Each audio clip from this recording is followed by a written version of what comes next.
you're enjoying this content, hit that subscribe button. Join us. It's Comic Artist Pro Secrets. I'm Ethan Van Sciver, your friend, 27-year veteran of the comic book industry, such as it is. World's most charming and elegant, eloquent, and yet humble man. Great big Star Wars fan. Trusted member of the media. And I just had to make this video. Somebody just tipped me off to this wonderful moment. Now, this fellow up here says, this is Movie Bob Lindsay Ellis Part 2. I meant to do a video about that, but I just thought, I don't know if I want to get into the backstory and all that stuff. I might do it anyway because it's pretty funny. But, okay, in case you don't understand what's going on, in case you haven't been watching any of my prior videos from the past 2 days, and please do, go back and watch those videos about the destruction of DC Comics, the planned demolition that is going on right now over at AT&T / Warner Brothers / DC Entertainment / tiny little / DC Comics. They are absolutely savaging the company. They're destroying it. They're taking it apart piece by piece. And I'm telling everybody about it. I'm walking you through it and explaining what has happened, why it happened, and what will happen next. Subscribe to this channel, please. Take a minute. Subscribe to this channel. Fight the YouTube algorithm for me, and I'd really appreciate it. So in any case, this means doom. Okay, there are some people who are still in denial about it, but you see DC Comics shrinking down to the size that they're taking it from 150 books a month to maybe 12, maybe 10, maybe 5, and a bunch of mini-series. It's going to be devastating to the comic book industry and to the SJWs who basically ruined it. And two of those SJWs are present here in this video. We got Tom King here. Now, Tom King, very recently, he attacked Jay Lee, artist Jay Lee, beloved artist Jay Lee, for drawing a Cyberfrog cover. I hired him to draw the cover to Cyberfrog 2 Wrecked Planet, and he ended up doing 2 covers. They're beautiful, and when Tom King found out that Jay Lee was also going to do a cover for his dumb series, his big corporate series over at DC, he threw a fit, and he said that he didn't accept that cover as canon. I don't know how he said this other cover is the real cover. This Jay Lee cover is tainted because he's Comicsgate. Well, this is ridiculous. Unfortunately, Tom King kind of overstepped his bounds. Jay Lee corrected him swiftly, and then his own friends quickly corrected him. These insufferable social justice warriors don't know where the line is. Well, they found it. Jay Lee was the line. So here's Tom King again putting his foot in it and getting utterly destroyed by another SJW, another menace, another very powerful entity at Marvel Comics who actually, it seemed like, showed interest in Richard C. Meyer, ya boy Zach, Diversity in Comics, Comics Matter, that YouTube channel, the guy who runs it, being assaulted at a convention. Mark Waid said, bring him to me. Bring Richard C. Meyer to me. And this next fellow said, what's the plan, man? Which sounded like he wanted to get involved. Maybe I misunderstood that. Maybe I misread it, but I don't think I did. So here's Tom King, the transcendent, brilliant Tom King. The transcendent, brilliant, visionary editor. That's a lot of adjectives for this gentleman. Mark Doyle is leaving this week, leaving DC this week. Okay, Mark Doyle was fired back in April, and Mark Doyle was given, along with everybody that was fired in the first round of DC Bloodbath Part 1, The Phantom Menace. He was given an additional 3 months to stay and work and get paid. You don't want to just throw these guys out in the street. There's no reason to. Theoretically, AT&T has plenty of money, but they don't want to spend any more money on DC Comics. But they kept these people in business, working for 3 months, and then they granted them, out of the goodness of their hearts, an additional 3 weeks, probably to help with the trauma of Bloodbath Part 2, which just happened 2 days ago. So anyway, Mark Doyle is one of the guys who lost his job in the original Bloodbath. I don't know Mark Doyle. I don't think I've ever worked with him, even though I worked at DC Comics for about 20 years, from 1998 to 2018. So I never met Mark Doyle. But anyway, Tom King did. He said he's leaving he's leaving DC this week. He was fired.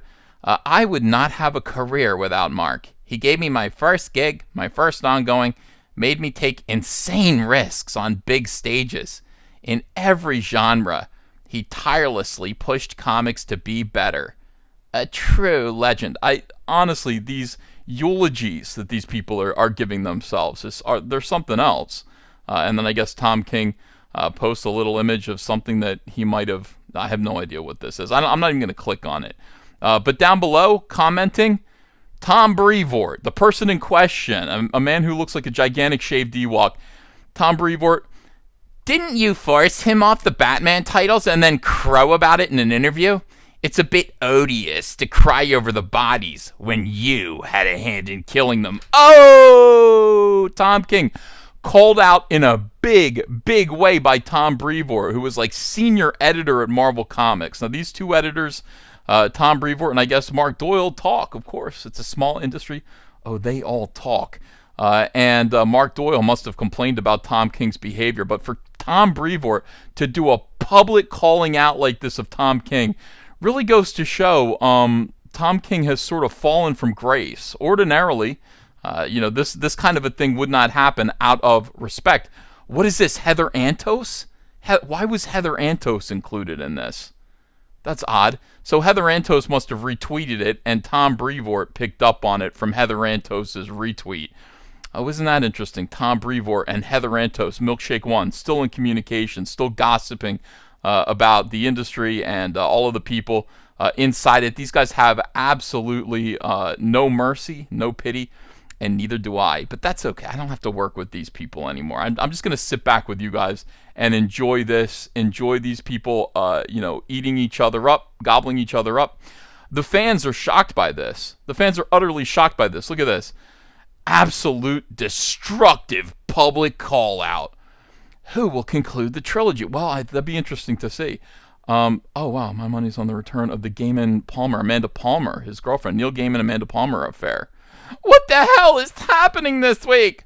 Holy shit. Do you understand that you see the people, like comic book fans, reacting to this? Like, it is quite a big deal for a senior editor at Marvel Comics to be calling out the virtue signal, the inherent hypocrisy, the odious, quote-unquote, odious hypocrisy of Tom King.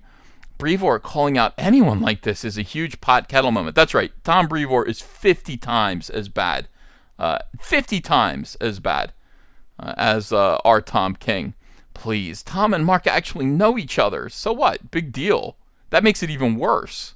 Very Marvel to blame a colleague for a decision corporate made. Is that Marvel? I don't know if that's a Marvel thing. Is this Rorschach CIA clown Tom King? Yes, it is. Yes, no heroes here. That's correct.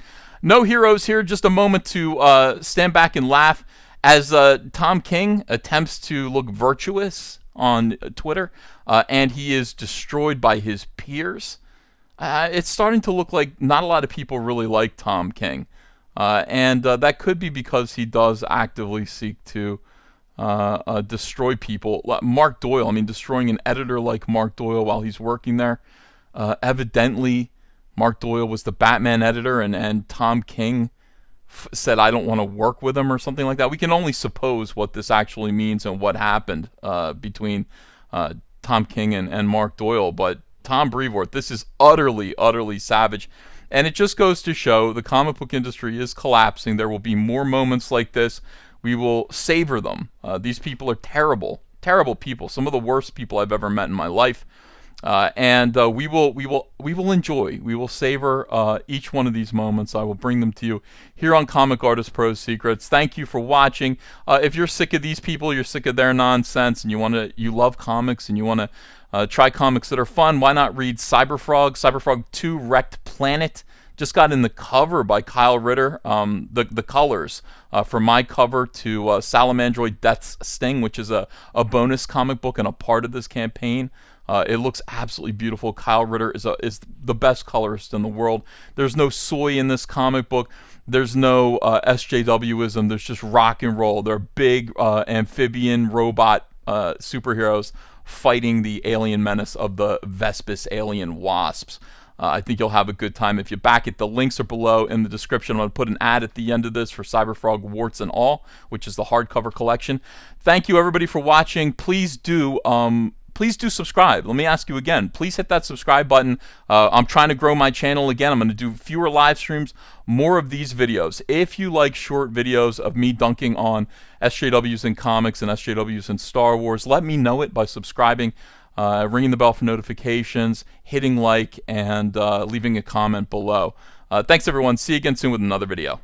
Hey Indiegogo backers, it's Cyberfrog, warts and all, the complete collection of every Cyberfrog comic from the 1990s in one hardcover omnibus collection. More than 328 pages of frog fun gathered together for the first time ever for one low price, with plenty of amazing stretch goal bonuses to keep fans jumping.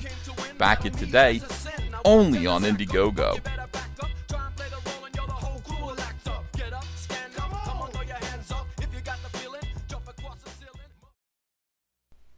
Hey, I got a P.O. box. Want to send me some mail?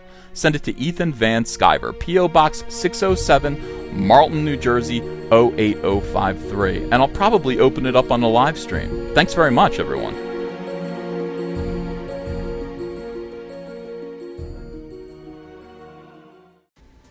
Hey, you want to follow me on Twitter? Are you sure? Well, if so, I'm at Ethan Van Sciver. That's at Ethan Van Sciver. See you there.